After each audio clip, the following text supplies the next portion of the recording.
De falarmos, vamos baixar nossas cabeças, eu quero orar de novo pela palavra.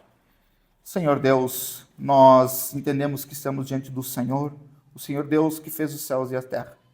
Senhor, usa-me, Deus, apesar das minhas limitações. Senhor, o Senhor me conhece o meu coração, as minhas falhas.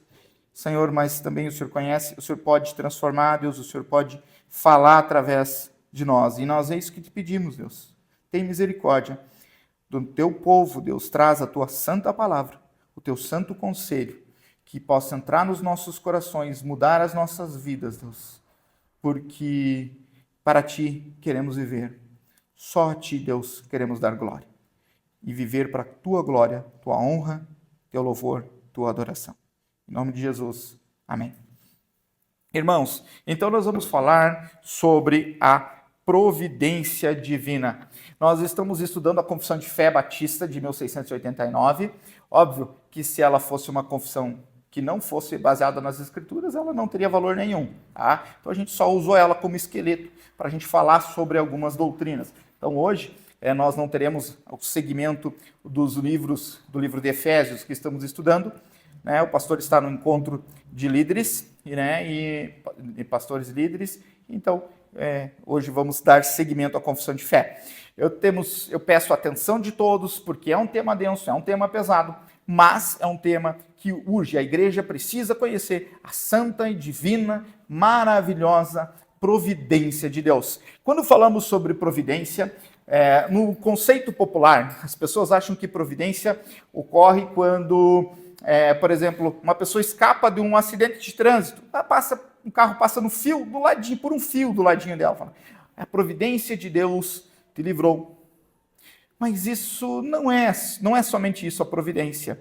A providência de Deus, eu trago um conceito para vocês que tirado do Reformed Theological Seminary, que vai expandir muito mais esse conceito. A missão de providência que eu gostei de trazer para vocês, achei ela simples, mas ela compreende todas as coisas. Providência é entendida como uma extensão do decreto eterno de Deus, que se manifesta na preservação, cooperação, governo de todas as coisas. Deus não apenas criou o mundo, mas continuou ativo nele, guiando os eventos e cuidando de todas as criaturas para cumprir seu plano eterno. Como quando Deus criou por decreto todas as coisas. Conhecemos isso em Gênesis, capítulo 1 e 2.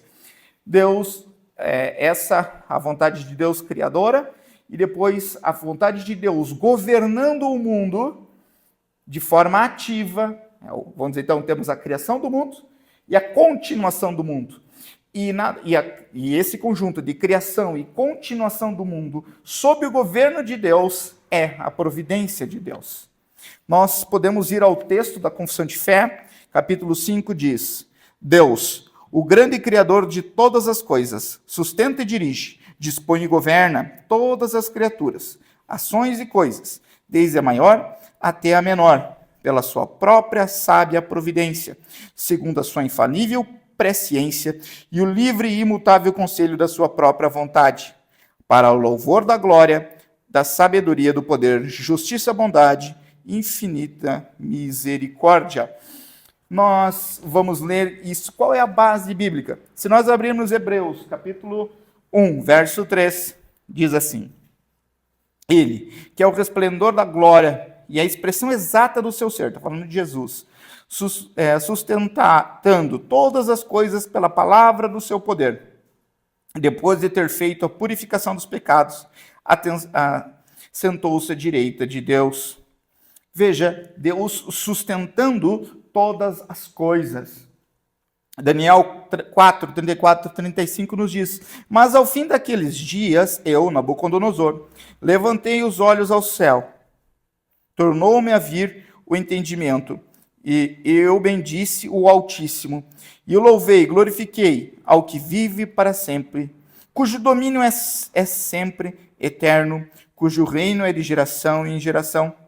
Todos os moradores da terra são por ele reputados em nada, e segundo a sua vontade, ele opera com o exército do céu, e os moradores da terra, não há quem lhe possa deter a mão, nem lhe dizer: que fazes? Esse texto é central nesse contexto. Nenhum da terra pode conter a mão do Senhor. Ninguém. Ninguém pode conter a mão do Senhor, a mão da providência de Deus. Nós não temos esse poder. Deus faz isso da sua própria e livre vontade. A gente vai trazer quando for falar sobre esse bloco de texto. Salmo 135, verso 6. Tudo que o Senhor deseja, Ele faz, nos céus e na terra, nos mares e em todos os abismos. Deus, a vontade perfeita, muito santa, muito gloriosa, imperecível de Deus, ela é feita, realizada, conforme Ele quer, como Ele quer.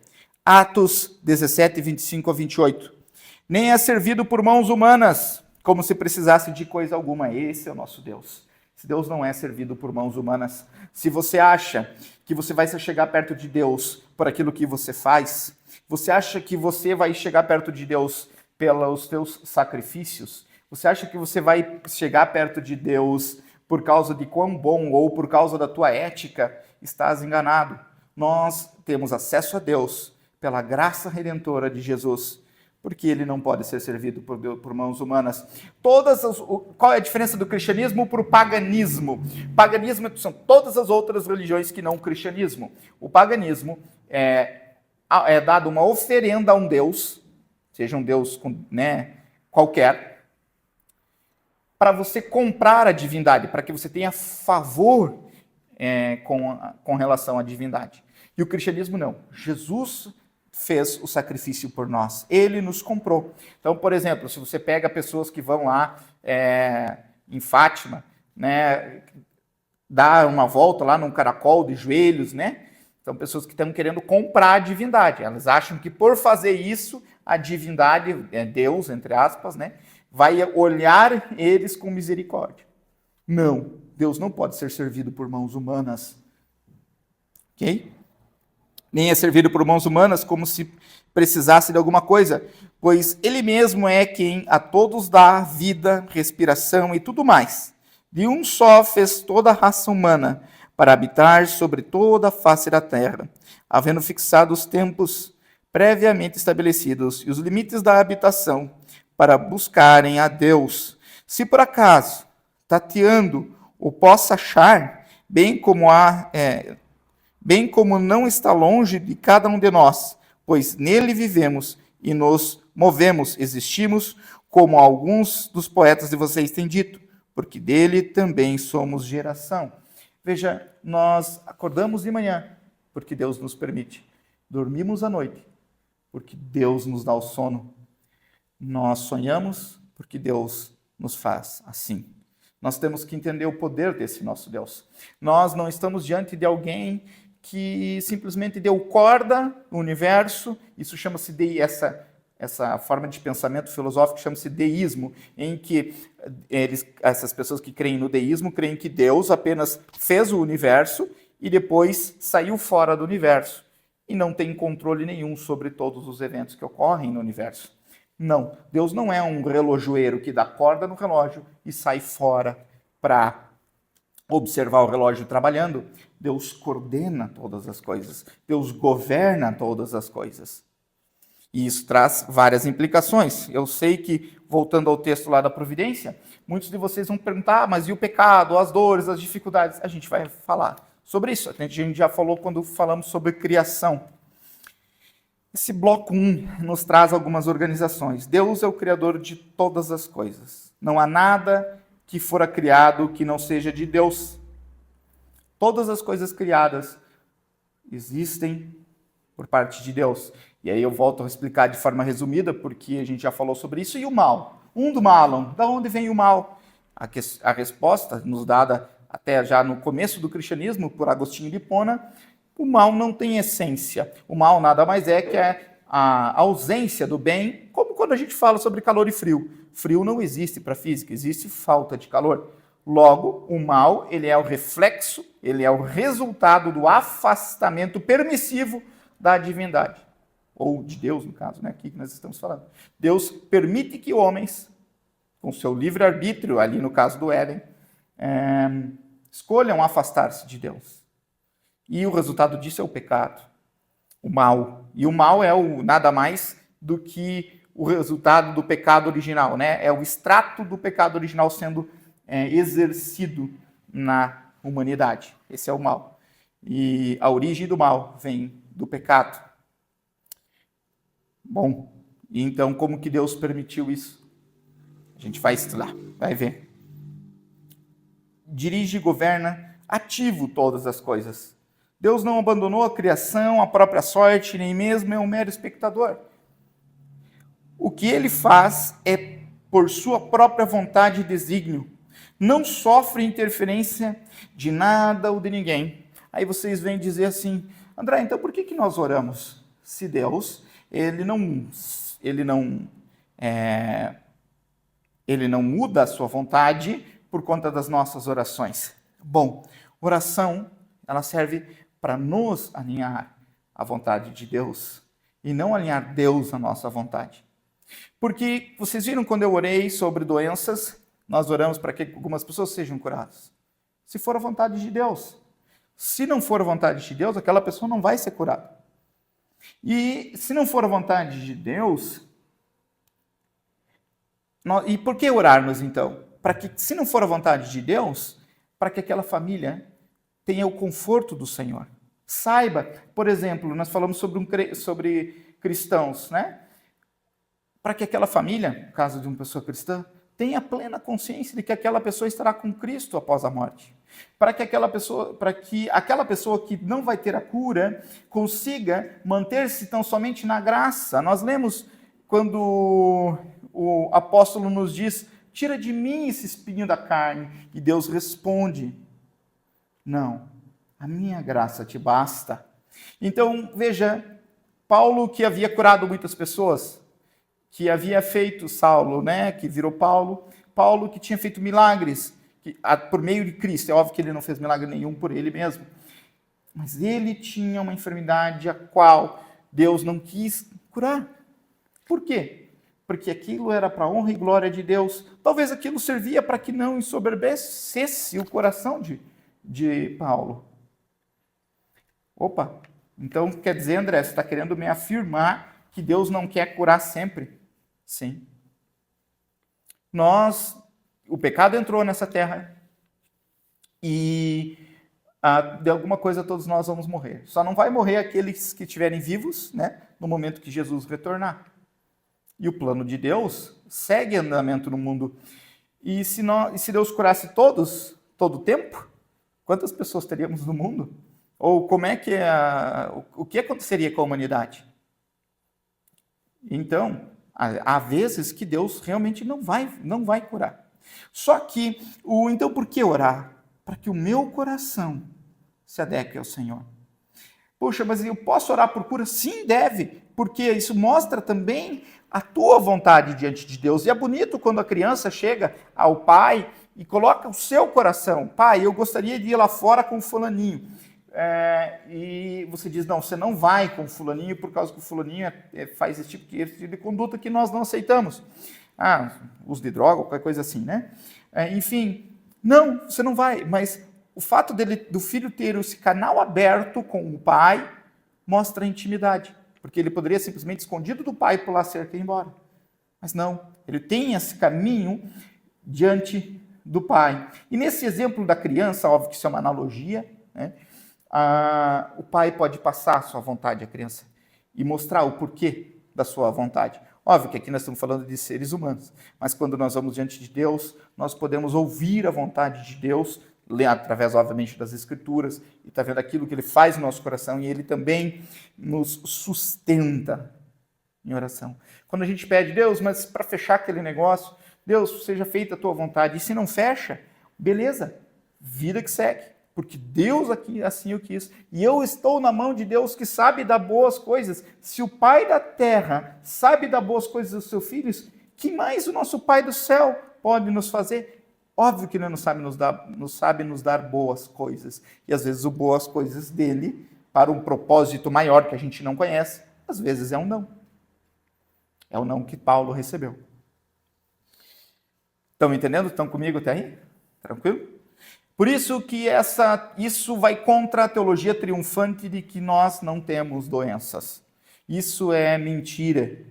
Nós só não teremos doença quando o pecado for retirado de forma definitiva da terra. Nós teremos dificuldades financeiras. Nós não seremos milionários. A Bíblia nos promete que Deus vai nos dar comida e lugar onde repousar e roupa. Só. As outras coisas não são promessas de Deus. Deus tem compromisso com as nossas necessidades e não com os nossos luxos. E não é bíblico qualquer teologia, doutrina, que ensine que nós não vamos sofrer nessa terra. Agora, é bíblico a doutrina que ensina que Deus estará conosco nesse sofrimento. Lembra quando o apóstolo nos diz: eu posso ser açoitado, sei viver no muito, sei viver no pouco. Todas as coisas posso naquele que me fortalece. Posso ser açoitado, ele tinha sido açoitado, naufragado, açoitado, humilhado, preso. Tudo posso naquele que me fortalece. O objetivo de todas as coisas é o louvor da glória e o louvor da glória de Deus. Deus criou tudo para louvores e glória dele mesmo, porque ele é o único que tem o mérito de ser adorado e louvado, de todo o coração, de todo o entendimento, de toda a nossa força. A natureza e as coisas criadas, tudo coopera para o louvor e a glória de Deus. Vamos passar para o segundo bloco, depois da base bíblica, em providência. Nos diz: embora em relação à presciência e ao decreto de Deus, que é a causa primeira, todas as coisas acontecem imutável e infalivelmente, de forma que nada acontece por acaso, ou sem a sua providência. Contudo, tudo acontece pela mesma providência. Ele ordena que elas aconteçam de acordo com a sua natureza, das causas secundárias, seja ela necessária, livre ou contingente. Não se preocupe que eu vou explicar. Língua portuguesa rebuscada, né? Nossos irmãos, eles eram muito bons, né, quando escreviam. O que quer dizer isso? Primeiro, nada ocorre por acaso. Tudo ocorre por meio da providência de Deus, como já falamos. Não há mudança nos planos de Deus. Mas os desígnios de Deus são infalíveis, eles não falham. E aqui eu vou explicar aquela frase final. Eu trouxe até uma frase do Reformed Theological Seminary explicando sobre isso. Mesmo sendo a causa primeira de tudo, Deus, em sua providência, ordena os eventos de modo que as coisas secundárias, isto significa que Deus utiliza meios, causas secundárias, para realizar seus propósitos, respeitando as suas causas. Por exemplo, ele respeita a natureza dessas causas secundárias. Deus é a causa primária. Numa analogia boba, se pensarmos um jogo de bilhar, nós temos a bola branca, o taco, a bola branca e a bola preta. É como se Deus, a causa primária de tudo é Deus. Deus é o taco e a bola branca. E o que vai acontecer com as outras bolinhas são causas secundárias. Exemplo, nós temos as causas que são necessárias. Coisas que acontecem de maneira inevitável. Por exemplo, a lei da gravidade. Isso não tem como as leis naturais. Elas acontecem de forma necessária, elas são necessárias para que exista a vida, para que exista esse sistema como a gente conhece. E essas causas, elas são governadas por Deus, mesmo as causas necessárias. Causas livres, exemplo, uma escolha de uma decisão humana. Se eu vou para um emprego tal, eu vou para o emprego X ou Y, eu vou casar com A, B ou C. Deus governa essas causas que nos parecem livres ao ser humano, mas Deus governa essas causas também. E causas contingentes, então, ali estão necessárias, livres e contingentes. Necessárias são as coisas que acontecem até por necessidade da natureza, para que tudo se mantenha harmonioso. Causas livres são escolhas. Se eu vou pela rua da direita ou se eu vou para a rua da esquerda, isso não muda nada na natureza, não é uma causa livre. Mas causa contingente é algo que acontece de forma aleatória, independente de condições, mesmo assim, tudo está no comando de Deus. Por exemplo, se a chuva, quando cai, ela vai molhar a minha roupa que está lá fora, ou que, mesmo que não foi uma escolha livre minha, mesmo que não foi só uma causa necessária, aconteceu de ser molhado lá, e podia não ter molhado, mas molhou porque ficou lá fora, ou algo, isso são chamadas coisas contingentes, que são consequências das causas, tanto livres como necessárias. Eu sei que parece uma filosofia muito densa, mas nós temos coisas, vamos reparar em duas que fica mais fácil, coisas que são naturais, que servem para que todo o sistema funcione, coisas que são decisões livres, e vamos dizer coisas que são consequências dessas duas. Tudo isso é governado por Deus. Vamos à base bíblica disso e depois ao bloco de anotação 3. Atos 2, 23. Este homem, entregue pelo determinado desígnio da presciência de Deus, vocês mataram, crucificando por mãos iníquas. Esse é um texto clássico. Esse homem que foi entregue por Deus, vocês mataram. Vocês conseguem, parece que tem uma aparente contradição, o nome disso é antinomia bíblica. É uma aparente contradição, porque eles, como assim? Foi entregue pelo desígnio da presciência de Deus, mas vocês mataram. Dá a entender que são duas causas. Sim, causa primária que é Deus e a causa secundária que os homens criaram. Deus governa todas elas. Provérbio 16, 33. A sorte é lançada no colo, mas a decisão vem do Senhor. Não tem como brigar com esse texto. Gênesis 8, 22. Enquanto a terra durar, não deixará de haver sementeira e colheita, frio e calor, verão e inverno, dia e noite. Deus governando as causas necessárias. Vamos ao bloco 3. Esse bloco, eu acho que mexe conosco de forma intensa.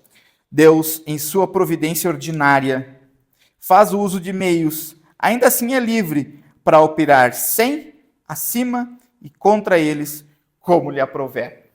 Ok, Deus usa meios para agir, tá? Deus usa meios naturais. Às vezes ele está acima dos meios, ele às vezes usa meios, extrapola esses meios e às vezes ele nem usa meios. Puxa, como assim? Então nós vamos classificar essas três formas de trabalho de Deus. Deus faz coisas sem o meio, sem ter um meio para fazê-lo. Exemplo, criação da terra. Como que Deus fez a terra? Do nada. Ex nihilo, do nada. Deus falou e a terra passou a existir. No princípio fez os céus e a terra era sem forma e vazia. Barak, no princípio, Deus fez todas as coisas do nada. Deus ele não pegou uma massa, uma outra, juntou 3, 4, 5 elementos e formou a terra. Não, ele fez do nada. Então ele não usou meios para isso. Deus, às vezes, está acima dos meios. Por exemplo, milagres. Milagres são exemplos disso. Jesus andou por cima das águas. Tinha os meios, tinha a água, mas Jesus andou por cima dessas águas.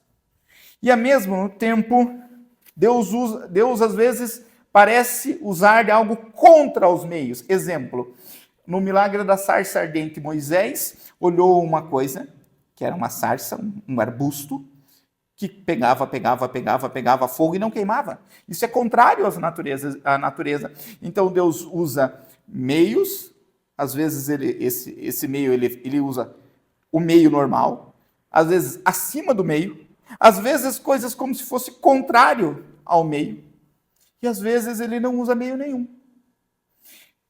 Veja a sarça ardente, então. O normal era que pegasse fogo. E por que não pegou fogo? Vocês lembram da história? Moisés, tire as sandálias dos seus pés, pois onde está a terra santa? Porque Deus estava manifestando a sua glória ali. E olha que interessante, Moisés foi educado no Egito. Sempre que um egípcio chegava dentro de suas divindades com D minúsculo, Anubis, Osíris, enfim, todas essas divindades elas são retratadas com os pés descalços. E Deus, na sua misericórdia, na sua bondade, fala em linguagem humana. Isso chama-se antropomorfismo. Deus se parecendo como ser humano, ou Deus falando como se fosse ser humano. Tira a sandália dos seus pés. Moisés entendeu o que estava acontecendo. Porque terra que você pisa é santa. Não havia essa recomendação para os judeus, os hebreus, mas usou o que Moisés sabia, porque ele foi criado no Egito, para dizer, não, eu sou Deus. Mas quem é o Senhor? Eu sou o eu sou, Eia Ashereia, aquilo mesmo que Jesus disse, quando ele disse, eu sou o caminho, eu sou a verdade, eu sou a vida, eu sou o caminho, a verdade e a vida, ninguém vem ao Pai, senão por mim. Esse mesmo Eia Ashereia, que é por isso que ele estava dizendo naquela hora, eu sou Deus, Jesus, dizendo eu sou Deus, porque Deus usou essa mesma expressão, eu sou Deus, lá na sarça ardente, que queimava e não queimava. Então, contrário aos meios, eu sei que no começo parece algo até mais denso, mas o que eu quero falar é na falácia do ordinário. Como assim ordinário? Deus age de duas maneiras, de forma extraordinária e de forma ordinária. Veja, eu sei que todos esses termos técnicos, eu estou tentando explicar eles para vocês, tá? Ordinário é da forma comum.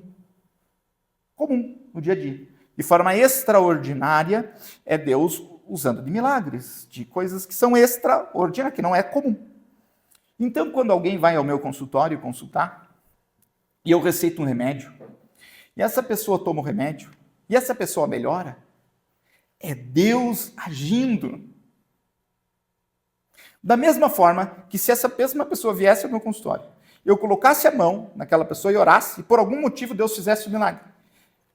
As duas formas é Deus agindo. Eu vejo algumas falácias teológicas dizendo, eu quero viver o extraordinário de Deus. Você vai viver 1% da tua vida. Quantos milagres você presenciou? Quantas coisas extraordinárias? Eu já vi coisas extraordinárias de Deus. A minha conversão é algo extraordinário. Mas, e quantas vezes nós olhamos para o ordinário, para aquilo que é comum, quando nós varremos a nossa casa, quando nós trabalhamos, quando nós vimos a igreja, quando a gente está cumprimentando alguém e entendendo que Deus está agindo ali. Essa é a real doutrina da providência de Deus. Deus age de forma ordinária e extraordinária. E aqui vem uma coisa que eu queria trazer e expor, até para estar no YouTube, porque eu me sinto muito ofendido quando as pessoas dizem assim,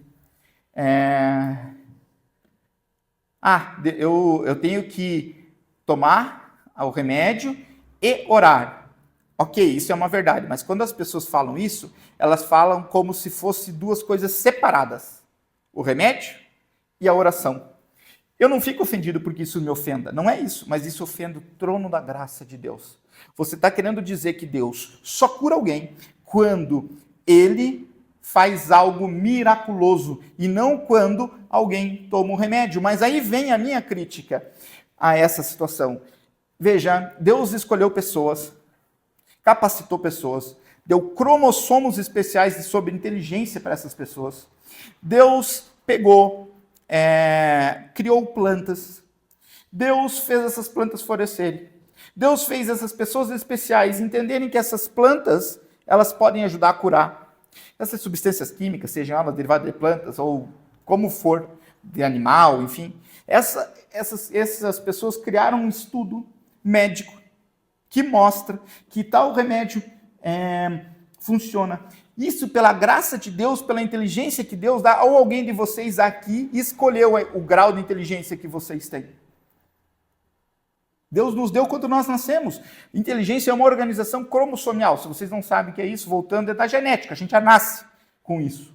Aí Deus pega um cidadão aqui no meu caso, ou no caso de qualquer médico, faz estudar, passar no vestibular, estudar 6 anos, sofrer, comer o pão da amargura, do estudo, página a página, Deus estava comigo quando eu estava estudando. Da página a página, o Senhor me dava entendimento, para que quando eu chegue na frente de um paciente, ou qualquer colega médico, e eu não estou falando só da medicina, estou falando de todas as áreas, mas para que faz o diagnóstico, porque Deus nos dá sabedoria para entender aquilo, ter conhecimento técnico para prescrever o remédio, e aquele remédio que já outras milhares de pessoas estudaram, e aquilo der certo. Olha o quanto Deus, entre aspas, se fosse colocar numa balança, né, um peso, quanto Deus trabalhou para eu poder prescrever o remédio e aquela pessoa ser curada. Para você dizer que não tem que orar ou, né, tipo, colocando em oposição, oração como se fosse um meio da graça e o remédio, que é um meio que não é de graça, da graça de Deus. Não, isso é falso. Quando um taxista trabalha, ele trabalha para a glória de Deus. Quando uma faxineira limpa uma casa, ela limpa a casa para a glória de Deus. Quando um professor ensina, é a mão de Deus tirando aquela criança vamos dizer assim, da nudez, do desconhecido e colocando ela roupas de conhecimento. E nós temos que entender que nós vivemos para a glória de Deus. E isso é tão bonito, isso é tão maravilhoso, porque Deus não é para nós um desfibrilador. Sabe o que é um desfibrilador? Aquilo que quando a pessoa está morrendo lá, que está precisando, dá um choque. Não, Deus é um marca-passo. Veja Deus em todas as coisas que você faz. Aí você vai começar a pensar também, puxa, quando eu estiver na frente da internet e tiver aparecer aquelas propagandas que vocês sabem o que eu estou querendo dizer, puxa, será que eu clico ou não? Lembra que Deus está com você. Isso vai te dar força para enfrentar o pecado. Quando for mentir, aquela mentira da ponta da língua, você tem que morder. Você vai morder a tua língua, porque você vai entender que naquela conversa Deus está contigo. Quando você for fazer aquela comentário que vai humilhar alguém, você lembre que quando você estiver conversando, Deus está contigo. Entende? Essa é a divina, maravilhosa, espetacular providência de Deus. E não um Deus que age somente em lapsos da história. A história vai correndo, daí Deus aparece aqui. Daí depois Deus não. Deus, ele está governando a história. Entenderam? Isso é muito maravilhoso. Isso me dá descanso para entender que eu faço o que faço, seja como homem, seja como pai, seja como membro da igreja, seja como médico, eu faço o que faço para a glória de Deus. Isso me deixa tranquilo. Porque se fosse para mim e por mérito meu, talvez já teria me destruído. E é isso que eu quero convidar vocês essa noite a refletir. Deus não é um Deus de brincadeira. Nós vamos falar para o próximo bloco. Se não der para terminar, a gente vai termina num segundo momento. Mas o bloco 4 nos traz providência. A onipotência, a sabedoria inescrutável de Deus e a infinita bondade de Deus tanto manifestam-se na sua providência, que no seu conselho determinado se estende até mesmo na primeira queda e em todas as suas ações pecaminosas, tanto nos anjos quanto nos homens.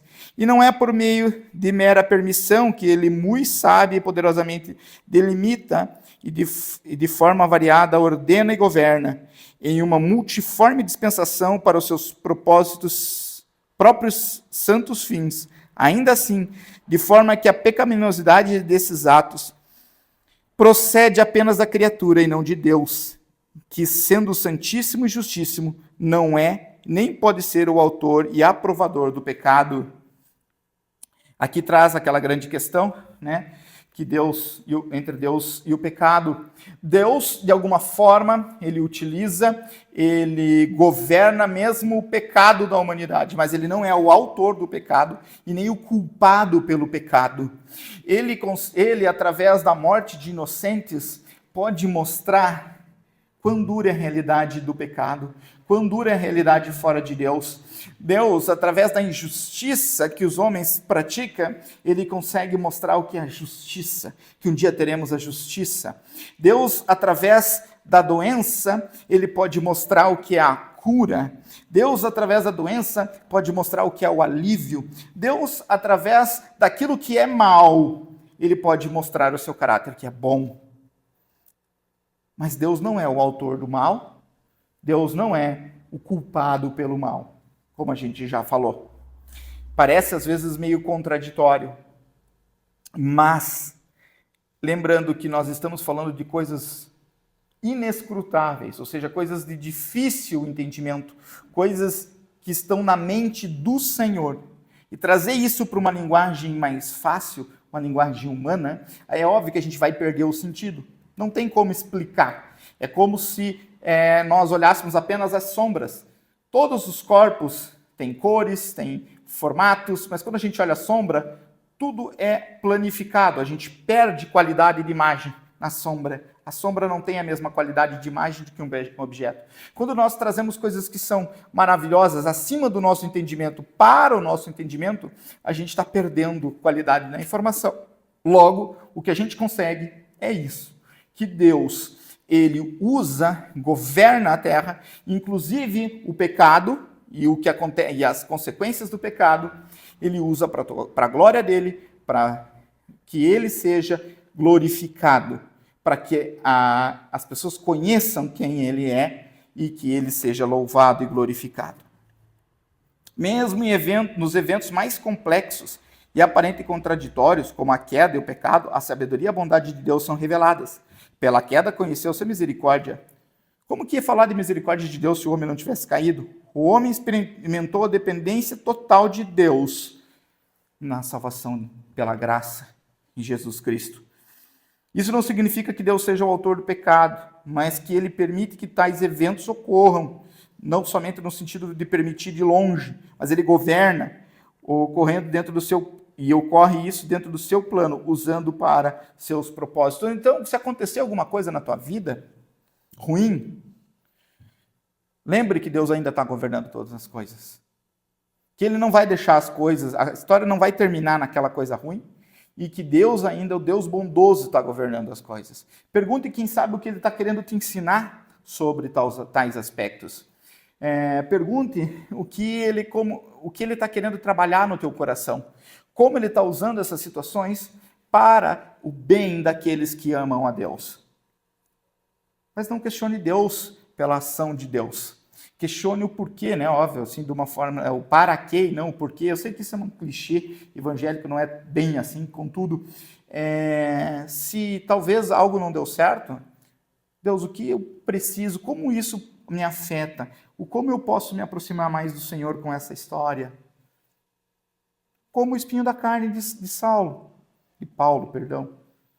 Tua graça me basta. Deus, será que eu preciso mais da tua graça? Ou não, é um evento externo. Alguém chegou e cometeu algo que foi totalmente injusto contra você, de uma forma que você não tem participação nenhuma, mas Deus vai estar contigo. Talvez você conseguiria aguentar essa injustiça e outra pessoa não. Deus, ele promete estar conosco nas nossas dificuldades. Embora Deus governe todos os eventos, a pecaminosidade dos atos procede apenas da criatura, ou seja, a responsabilidade, a culpa pelo pecado, ela é da humanidade, seja ela da humanidade ou da criatura, né? Porque pode ser um anjo ou um homem. A maldade e a culpa dos atos pecaminosos são totalmente atribuíveis àqueles que os cometem. Deus, sendo santíssimo e justíssimo, não pode ser o autor ou provocador, ou aprovador, do pecado. Nós vemos isso em Romanos 11, 3, 32 e 34. Porque Deus a todos encerrou na desobediência, a fim de usar a misericórdia para com todos. Ó profundidade da riqueza, tanto da sabedoria como do conhecimento de Deus, quão insondáveis são os seus juízos e quão inescrutáveis os seus caminhos. Quem, pois, conheceu a mente do Senhor? Ou quem foi o seu conselheiro? 2 Samuel 24:1. A ira do Senhor se acendeu mais uma vez contra Israel, e ele incitou Davi contra o povo, dizendo: vá e faça recenseamento de Israel. E olha o que já diz em 1 Crônicas. Então Satanás se levantou contra Israel e incitou Davi a levantar o censo de Israel. Veja, Deus governando e Satanás agindo. Lembra, nós sabemos que Satanás é um cão na coleira de Deus. Satanás só age naquilo que Deus permite. Né? Olha como esses dois textos parecem se contradizer, mostrando que Deus governa. Ele não quer dizer que ele é o autor ou ele é o responsável primeiro sobre o pecado, mas ele governa as coisas. E olha lá, o texto diz que Satanás quem usou Davi. Que interessante, né? Esse é o nosso Deus. Nosso Deus não é um Deus de brinquedo que está simplesmente afastado. Lembre, Deus está contigo. Deus é o Pai nosso que estais nos céus. Tudo bem, Ele está nos céus, mas Ele é o Pai nosso. Primeira Reis, ele respondeu: sairei e serei um espírito mentiroso na boca de todos os profetas do rei. Então o Senhor disse: você conseguirá enganá-lo, vai e faça isso. Portanto, eis que o Senhor pôs um espírito mentiroso na boca de todos esses seus profetas, e o Senhor falou que o mal sobre vocês. 1 Reis 19:28. Por causa do seu furor contra mim e porque a sua arrogância chegou aos meus ouvidos, eu porei o meu anzol ao seu nariz e o meu freio na sua boca, e farei você voltar pelo caminho por onde veio. Salmo 76:10. Até a ira humana há de louvar-te, e o teu desígnio das iras te cinges. Vou voltar ao texto de 1 Reis, que é um texto mais provocativo. A história ali, o rei tinha desobedecido a Deus, estava procurando falsos profetas, e ele não queria ouvir a voz de Deus, até que ele procurou um profeta, Micai, se não me engano. E esse profeta era um profeta genuíno de Deus, só que para aquela vez, por causa da desobediência do rei, Deus permitiu que um espírito de enganação profetizasse através do profeta. Para quê? Para que enganasse o rei e o rei sofresse uma derrota e voltasse ao caminho do Senhor. Essa é a história, tá? Essa é o ensejo aqui. Então, veja, Deus governando porque ele tem um santo propósito, até mesmo um profeta que era um profeta de Deus, recebeu uma situação ali que ele falou algo que não era da parte de Deus. Para quê? Para que se cumprisse o propósito de Deus. Mas veja, não foi Deus quem criou o pecado naquele homem, o pecado tem origem no coração do rei, e um espírito imundo fala o que é falso. Não é Deus mentindo ao rei. Conseguiram pegar? Deus não é autor do pecado, Deus não mente, Deus não fala duas coisas diferentes. Então Deus, por seu santo propósito, ele permite algumas coisas e ele age, ele governa algumas coisas para que o rei assim volte seu coração a Deus. E é essa a nossa história. Nós temos que voltar nossos corações ao Senhor. Eu vou só ler os últimos blocos e daí eu vou para a nossa... Não vou falar sobre eles de forma tão detalhada, mas aí a gente vai para o final por conta do nosso tempo. Providência. O Deus muito sábio, justo e gracioso, frequentemente deixa por algum tempo seus próprios filhos em diversas tentações e na corrupção dos seus próprios corações, para castigá-los pelos seus pecados anteriores, ou fazer-lhe conhecer o poder oculto da corrupção e do engano em seus corações, para que eles sejam humilhados, ou seja, fiquem humildes, isso significa humilhar, e para levá-los, só que óbvio, não existe o humildecer, existe humilhar, e para levá-los a uma dependência mais íntima e constante do seu próprio auxílio, e para torná-los mais vigilantes contra todas as futuras ocasiões do pecado, e para outros santos e justos fins, de forma que seja o que for que ocorra com todos os seus eleitos, é por sua designação, para a sua glória e para o bem deles. Eu não vou ler as questões bíblicas, mas eu vou falar que os filhos sofrem tentações sob o governo de Deus. Deus não tenta ninguém, a Bíblia é bem clara, mas Deus permite algumas coisas. e por um propósito santo, nobre, para trazer os seus filhos à obediência, o amor e a graça, fazer com que eles compreendam a sua miserabilidade, compreendam até onde vai o pecado dentro deles. Puxa, Deus, eu já sou convertido há anos, puxa, mas esse aqui eu acabei vendo, puxa, olha, Deus, que bom que o Senhor me resgatou de novo, porque olha, eu já estava me trouxe a visão do que eu estava fazendo, porque eu já estava sofrendo aqui por causa do meu pecado, e eu vi até onde o meu coração vai, se é deixado sozinho. É nesse sentido, como um pai que permite que o filho fale, pai, deixa eu deixa eu ir ali no vizinho, deixa eu ir no vizinho jogar futebol com os vizinhos mais velhos. Não, você é muito novo, não pode se quebrar. Não, deixa eu ir. Não vai. Na terceira, quarta, quinta vez o pai acaba cedendo. Vai, filho, para você ver o que acontece. Logo vem o filho chorando com o joelho esfolado, dizendo, pai, eu estou com o joelho esfolado. É nesse sentido. Deus, ele usa alguns meios, até mesmo com relação aos santos. Por isso que ele diz, vigiem, orem, cuidem para não cair.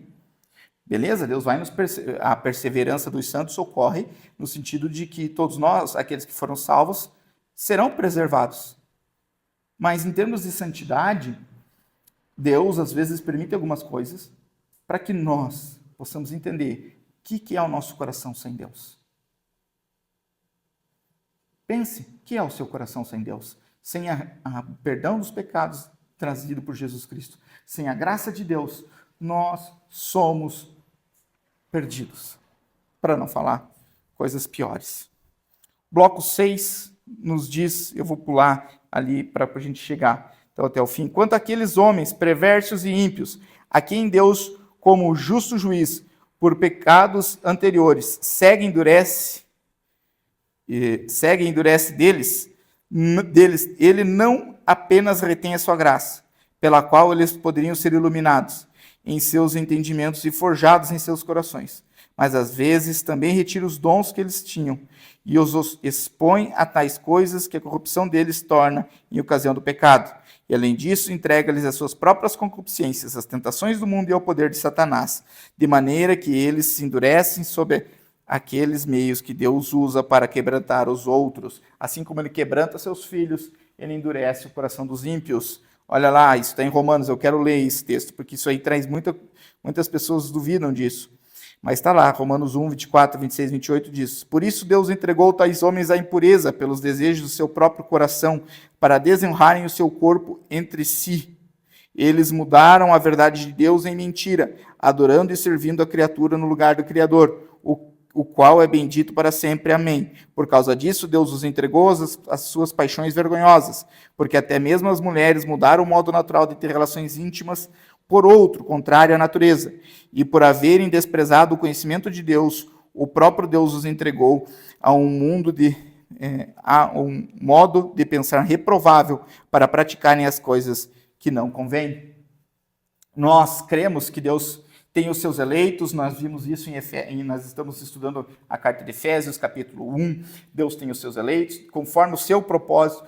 Deus não elegeu alguém por causa da capacidade daquela pessoa em crer, Deus é quem dá a fé, e Deus tem isso na sua própria sabedoria. Ele não compartilha ele não conta muito mais sobre isso para nós. Ele diz que algumas pessoas são eleitas, as quais essas pessoas vão enxergar o caminho de Cristo. Ele não compartilha conosco quem são essas pessoas, por isso que nós temos que ir pregar a todos, e ele traz os seus, ele vai chamando um a um dos seus. É isso que esse texto está querendo dizer, e ao mesmo tempo tem aqueles que não vão ouvir do Senhor, que vão ter a sua vida entregue aos seus pecados de uma maneira que não se retorna mais. Nós, não sabendo quem são essas pessoas, nós vamos levar todas a serem encontradas, impactadas pelo Evangelho de Jesus, e cada um vai responder conforme o desígnio de Deus. O último quadro nos diz sobre a providência. Assim como a providência de Deus em geral atinge todas as criaturas, assim também, de uma forma muito especial, ele cuida da sua igreja. e dispõe de todas as coisas para o bem dela. Aqui é só um alento no sentido de que existe uma providência geral, que é o cuidado, como a gente já está falando até aqui, existe uma providência especial, que é algo como Deus retrata a sua própria igreja. Ele ama, ele conduz, ele disciplina, ele limpa, ele preserva. As portas do inferno não prevalecerão contra a igreja do Senhor. Lembrando que a igreja do Senhor não é o templo, a igreja do Senhor é a união, existe a igreja visível, a reunião do povo, né, em nome do Senhor, e a igreja invisível é a reunião dos eleitos em nome do Senhor. Né? Então a igreja visível congrega eleitos, né, salvos e não salvos, mas a igreja do Senhor, né, ela só contém os salvos, a igreja do Senhor invisível. Né? E essa igreja o inferno não vai prevalecer contra ela. E essa providência geral nos sustém. Amém até aqui? Coisas complexas, né? Difíceis. E eu quero trazer 3 aplicações para você. Que essa teologia, o que todos esses textos, o que toda essa sabedoria tem a ver comigo no dia de hoje? Simples. Você quer viver, você tem buscado viver 99% ao lado de Deus ou somente 1%? Você tem buscado querer só experiências extraordinárias, milagres, operações diretas de Deus na tua vida? Ou você decidiu viver para Ele, orar, jejuar, ler as Escrituras e viver para a glória dEle? Tudo bem, faça isso pelos seus 99% e você vai ser agraciado com os seus 1% na nossa vida. Uma lady que já tem também mais tempo, né? Irmãos que têm mais tempo de fé, nós não vemos milagre todos os dias de maneira extraordinária, mas nós vemos o milagre do ordinário todos os dias. Eu não consigo comer sem agradecer a Deus. Eu ensino os meninos, somente as bestas, os animais, comem sem orar, porque é dádiva do Senhor. E se nós perdermos essa noção, nós vamos viver buscando experiências místicas que ocorrem de forma, vamos dizer assim, especial, de forma extraordinária, como diz a palavra, e deixando de viver o ordinário com Deus. E é isso que eu quero convidar vocês essa noite. Vamos viver o ordinário de Deus. Vamos viver com Deus como nosso marca-passo, todos os dias, dando glória a Ele, sentando, levantando, comendo, indo ao banheiro, para a glória de Deus. Tudo, porque Deus está governando toda essa história. E nós podemos fazer isso entendendo essa governança ou nos rebelando, querendo apenas, sendo egoísta e querendo viver essas experiências místicas que algumas pessoas dizem isso, que nem estou falando que a maioria delas elas são fake, né? Que vocês sabem, infelizmente. E isso tem que trazer duas situações. Vivendo 99%, ou seja, 100% para Deus, porque Deus quer o nosso coração por inteiro, e não vivendo 1% para Deus, você vai ter 2 espíritos. O espírito de gratidão. Não estou falando 2 espíritos no sentido espírito, um demônio, um espírito. Não, estou falando de espírito. O teu espírito vai ser enchido com gratidão e humildade. Segundo ponto, as tentações e as quedas não passam desapercebidas pelo Senhor. Use-as para crescer. Compreenda seus limites, reconhecendo a soberania e dependência de Deus, entendendo por que tudo aconteceu e tornando-se mais forte para as tentações que vêm depois. Peça estratégias ao Senhor, ore, dependa do Senhor, compartilhe sua experiência com os irmãos da igreja para como a gente possa ajudá-los. Às vezes o pecado que alguém venceu pode me ajudar a vencer o meu. Dependa do Senhor e humilhe-se diante de Deus. E a última aplicação no dia de hoje, então, primeiro, viva o ordinário com Deus, viva 100% com Deus. Entenda que você não está fora dos radares dele. Segundo, use aquilo que aconteceu aparentemente mal, e de certa forma, quando queda e pecado é mal, para aproximar-se de Deus, para depender de Deus, para entender como Deus quer que você trabalhe, os teus limites, aonde você pode andar, até onde tua mão pode tocar. Tem pessoas que não podem nem encostar por isso a nossa ceia do Senhor, ela é com suco de uva, porque tem pessoas que não podem beber nem aquilo de álcool, porque podem recair no etilismo. Tem outras pessoas que não podem usar o computador sozinho no quarto. Vocês sabem o que eu estou falando. Tem pessoas que não podem andar perto de alguns lugares. Saiba seus limites e viva para a glória de Deus. E peça sabedoria a Deus. E o último é: humilhe-se, confie, viva, tenha esperança. Humilhe-se diante de um Deus tão poderoso, muito sábio, santo, compreendendo que tudo que você tem, fez até aqui é por causa da beneplácita vontade de Deus. Não é por conta da tua sabedoria ou do teu grande entendimento, da tua grande ética. Confie no Senhor. Confie, busque, ore, pois Deus ainda está no comando, independente do que você já tenha passado, do que você passou e do que você está passando. Primeiro, humilhe-se, porque entenda que é Deus quem faz todas as coisas, é Deus quem está no controle, você não se estribe no seu próprio entendimento, como diz Provérbios, estribar-se, colocar-se num estribo, não fique apoiado no seu próprio entendimento, apoie-se em Deus. Confie no Senhor, humilhe-se, ou seja, tire de você que vive em si mesmado, tire de si mesmo e confie no Senhor. Viva para a glória de Deus, busque, ore, jejue, leia a Bíblia, venha aos cultos, viva a vida de comunhão entre os irmãos.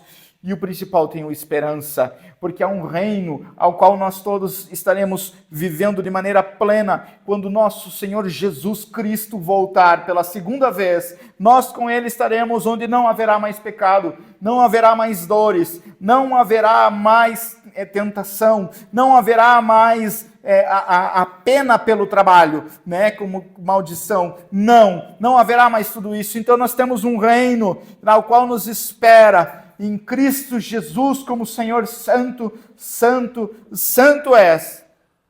Lembre, há esse reino. Nós aqui na terra somos peregrinos por um período, por tempo limitado, como diz a palavra peregrino. Então, lembre, nós somos cidadãos do céu, e é isso que eu quero convidar você essa noite. Se você ainda não é um cidadão dos céus, que vive para a glória de Deus, que entende a sua pecaminosidade, que entende a salvação dada por meio de Jesus Cristo, que isso é pela graça, mediante a fé, e que isso te faz não mais cidadão do Brasil somente, no sentido terreno, mas faz um cidadão dos céus, esperando a segunda e maravilhosa vinda de Cristo, em que o pecado, a morte e o juízo vai ser finalmente derrotado. Venha, ainda há tempo de salvação. Vamos orar? Senhor Deus, Pai querido, Pai de bondade, tem misericórdia de nós essa noite. Senhor, que nós sempre lembremos que o Senhor é o Deus de todas as coisas. Governa esse mundo, Deus. Mesmo que esse mundo jaz no maligno, o Senhor é quem governa. É o Senhor quem usa todos os meios, acima dos meios, contrário aos meios, é o Senhor. Senhor, é o Senhor que nos trouxe até aqui. Não é nosso entendimento, nossa ética aprimorada, ou será o nosso sofrimento, mas é o Senhor. O Senhor que nos deu perseverança nos estudos, o Senhor que nos deu perseverança na dor, na doença, na dificuldade, o Senhor que nos deu perseverança para acordar, para dormir, Senhor. Muito obrigado por isso, que possamos reconhecer isso essa noite, que nós respiramos por causa do Senhor. Tem misericórdia de nós. E Pai, se alguém aqui ainda não entregou sua vida para Jesus, para esse Senhor que governa todo o universo e que tem os seus eleitos, Deus, que possa entregar a sua vida, Deus, a Ti, mediante a fé. Que ele entenda que ele é pecador, que ele precisa do Senhor e que o Senhor morreu na cruz para salvar essa pessoa. Senhor, e que esse sangue derramado e a ressurreição do Senhor o salvou. Que ele possa abraçar essa graça transformadora, e que a vida possa ser transformada, vivendo para a honra e glória do Senhor, na firme e fundada esperança da segunda vinda do nosso Senhor Jesus Cristo. Amém e amém.